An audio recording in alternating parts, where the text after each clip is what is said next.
محترم حاضرین، اب جو وقت آپ کے پاس آپ کو دیا جا رہا ہے وہ صرف 15 منٹ کا ہے، اور آپ سے گزارش ہے کہ ہمارے دو محترم حاضر مولانا اشرف صاحب قاسمی اور ڈاکٹر شمس الدین صاحب ندوی، ان دونوں کے محاضرے پر آپ کے ذہن میں کوئی سوالات ہو تو آپ پیش کریں، انشاءاللہ وہ جواب دیں گے۔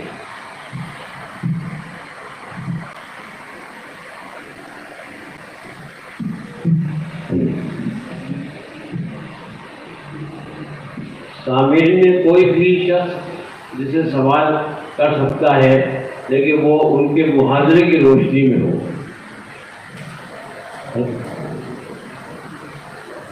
السلام علیکم۔ میرا سوال یہ ہے حضرت کی خدمت میں کہ جو وطن کی جو حالات ہیں اس میں مولانا اشرف صاحب کی خدمت میں پیش کرنا چاہتا ہوں۔ اس میں میں نے کچھ خیالات کا اظہار کیا ہے اس وطن کے اندر۔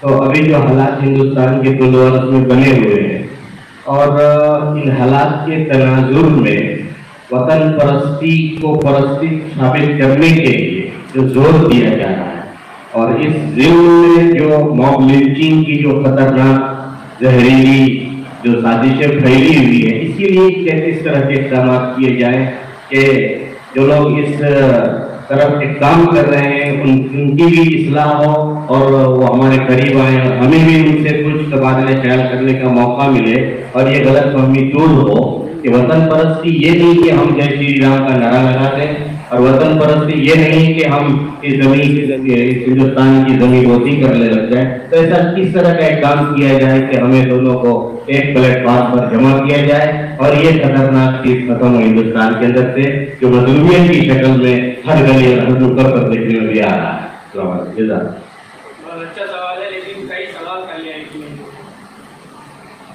سب سے پہلی بات یہ ہے کہ ہم سب سے زیادہ مظلوم ہیں، ظلم ہو رہا ہے ہمارے خلاف، حالات یہ ہیں دماغ سے نکال دیں۔ مسلمانوں کو ظلم نہیں ہو رہا ہے، سب سے زیادہ ظلم O B C, S C, S T اور آدیواسی، لنگائی، ان کمیونٹیز پہ ہو رہا ہے۔ سن 12 میں جب دلی کا معاملہ لڑکی کا ہوا تھا بس میں، اس وقت کی رپورٹ نے سینسر بورڈ کی کہ 1 کروڑ دلت مہیلاؤں کے ساتھ ریپ ہوا، 1 کروڑ، اور میں دلتوں آدیواسیوں سے ملا ہوں جن کے ساتھ ریپ ہوا، ان لوگوں نے ایف آئی آر نہیں درج کرایا۔ اکثر ایسے ہیں جو ایف آئی آر نہیں درج کراتے، پڑھے لکھے جو انٹلیکچوئلس ہیں وہ ایف آئی آر درج کراتے ہیں۔ تو کم سے کم 5 کروڑ دلت مہیلاؤں کے ساتھ ریپ ہوا، اسے ہم نے کہیں نہیں سنا۔ آج بھی دلتوں کے دولہے گھوڑے پر بیٹھ کر کے چلتے ہیں تو پولیس لگنے کی کہانی پڑتی ہے۔ تو یہ ہماری سوچ کو اسیر کرنے کے لیے یہ پھیلایا جاتا ہے۔ 2 باتیں اس میں پائی جاتی ہیں، ایک تو یہ کہ ہم کو ہمارے حوصلوں کو توڑنے کے لیے بات کو پھیلائی جاتی ہے۔ دوسری بات اسلام کی خوبی ہے، ڈاکٹر امبیڈکر صاحب نے پونا کے پروگرام میں کہا تھا کہ جب پنجاب میں کسی مسلمان کو کوئی زیادتی ہوتی ہے تو کلکتہ کا مسلمان کھڑا ہو جاتا ہے، اسلامی اخوت کی بنیاد پر۔ تو جب پنجاب میں زیادتی ہوئی، کلکتہ تک کے مسلمان کھڑے ہو گئے، تو اس میں آتا ہے کہ مسلمانوں کے ساتھ زیادہ زیادتی ہو رہی ہے، یونائٹڈ ہے مسلمان۔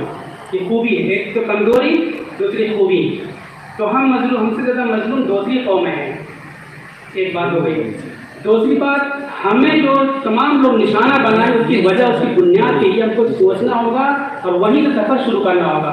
برابر ہم غلطی کر رہے ہیں، بغیر کسی استثناء کے میں کہتا ہوں، اس ملک میں ہزاروں سال سے چند لوگ اچھا کپڑا پہننے کے حقدار تھے، چند لوگ کرسی پہ بیٹھنے کے حقدار تھے، چند لوگ تعلیم کے حقدار تھے، دوسرے لوگوں کو تعلیم حاصل کرنے کا حق نہیں تھا۔ یہ کوئی افسانوی بات نہیں، آج بھی کتابوں میں لکھی ہوئی بات ہے۔ میں سب سے درخواست کرتا ہوں کہ ایک کتاب کا نام بتاتا ہوں، حاصل کریں، اس کو پڑھیں اور اسکول اور تمام اس طرح کے جو ہمارے طلباء ہیں ان کو پڑھائیں۔ انتظار نعیم کی کتاب دلت سمسیا جڑ میں کون، یہ ہندی میں نام یاد کر لکھ لیں۔ دوسری کتاب ایم اے چودھری کی ہے، آتنکواد کی جڑ منوواد، یہ سمجھیں گے تو سمجھ میں آئے گا کہ مسلمانوں کو ٹارگٹ کیوں کیا جا رہا ہے. ہم اس کو سمجھتے نہیں. تعلیم سے محروم تھے, انصاف سے محروم تھے, اپرچونٹی سے محروم تھے, چیف جسٹس کوئی چیز ان کو نہیں مل رہی تھی. کئی تحریکیں ہندوستان میں اٹھیں لیکن ان کے پاس آسمانی ہدایت اور رہنمائی نہیں تھی کہ وہ اتنا تسلط نہیں تھا. مہاتما گوتم بدھ کی تحریک اٹھی, گرو نانک جی کی تحریک اٹھی, مہاویر جین کی تحریک اٹھی. سب کو وہ شاطر طبقہ جو حکومت کر رہا تھا ہمیشہ میں کرسی پہ بیٹھ کر غلام بنا رکھا تھا, سب کو اس نے ہائی جیک کر لیا. صرف اسلام کو وہ طبقہ ہائی جیک نہیں کر سکا. اسلام آنے کے بعد تعلیم عام ہو گئی, سب کو حق مل گیا, equality and opportunity for all حاصل ہو گیا. اب ان کو چاہیے ہے کہ یہ مسلمان ہماری غلامی نہیں کرتے ہیں اور جو ہمارے غلام تھے ان کو بھی کرسیوں پہ پہنچا دیا انہوں نے. تو مسلمان ایک دیوار ہیں ظالموں کے لیے, تو وہ اپنے ظلم کو باقی رکھنے کے لیے اس دیوار کو گرانا چاہتے ہیں. اس دیوار کو گرانے کے لیے جو تھوڑی موڑی چوٹیں مارتے ہیں وہ قوت اسلامی کی بنیاد پر اور ہماری ناسمجھی کی بنیاد پر اس کا زیادہ پروپیگنڈا ہوتا ہے. کل کی رپورٹ ہے دلت کو پیشاب پلایا گیا صرف دیوار اور زمین کی وواد میں. اگر کسی مسلمان کو کہیں پیشاب پلایا جاتا تو ہم اپنی ناسمجھی سے اس کو پھیلاتے اور ایمانی بنیاد پر اس کو پھیلا دیتے اور پورے ملک میں طوفان رکھا ہو جاتا. روزانہ دلتوں کے ساتھ ایسی چیزیں گھٹنائیں ہوتی رہتی ہیں لیکن وہ جانتے ہیں گھٹناؤں کو روکنے والی کوئی طاقت ہے تو اسلام ہے. اس لیے اب ایک بات اور تھی آپ کی, ہم کو کیا کرنا چاہیے. ہم یہاں مقالے میں ہم نے ساری باتیں لکھ رکھی تھی, بہت طویل ہو گیا تھا. ہم جس ملک میں رہتے ہیں بہت سارے مواقع ہیں, 70 سال کا موقع تھا اور آج بھی موقع ہے.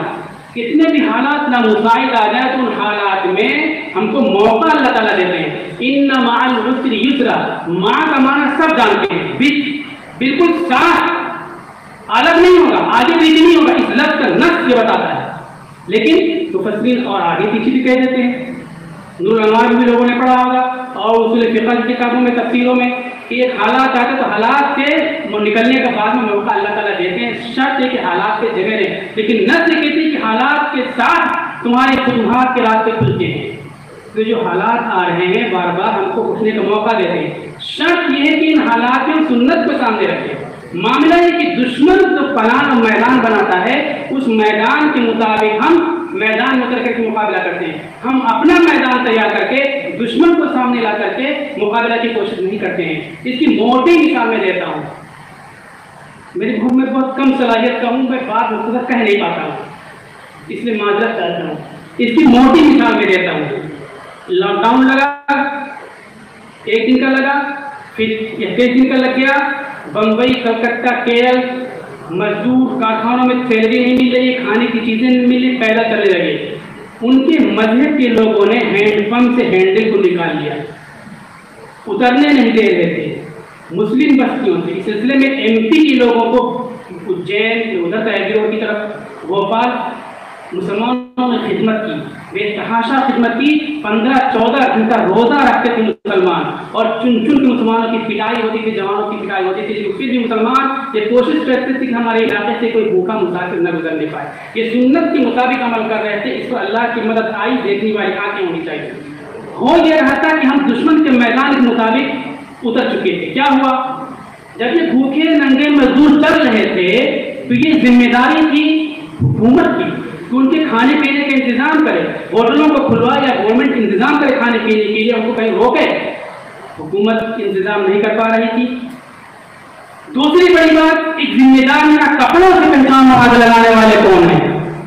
یہاں کپڑے, جس کپڑے میں ڈائگنوز کیا تھا آگ لگانے والوں کو, وہ کپڑے والے مار کھا کھا کر کے 14 گھنٹہ روزہ رکھ کر کے بغیر کسی مذہب کی تفریق کے کھانا دے رہے ہیں, پانی دے رہے ہیں, کھڑے ہو رہے ہیں لکھ کے پانی پیتے جو بھائی, چائے پیتے جاؤ. تو ان کے چہرے پہ کالک کچھ رہی تھی کہ جن کپڑوں میں ہم نے پتھر بازوں کو ڈائگنوز کیا تھا وہ کپڑے ہمارا کام کرنے میں مدد کر رہے ہیں. اب اس میں ہم نے کیا کیا, دشمن کے پلان کے مطابق دشمن فوراً دوسرا پلان کھیل گیا کہ یہ دونوں چیزیں ملک نہ دیکھ سکے. ایک تو مزدوروں کو, بھوکوں کو, کندھے پہ لاش لے کر چلنے والوں کو کوئی نہ دیکھ سکے, اور یہ کپڑا جس کو ہم نے پتھر باز کہا تھا اس کے کردار کی خوبی اور فتوحات کو کوئی نہ دیکھ سکے. کیا کرو,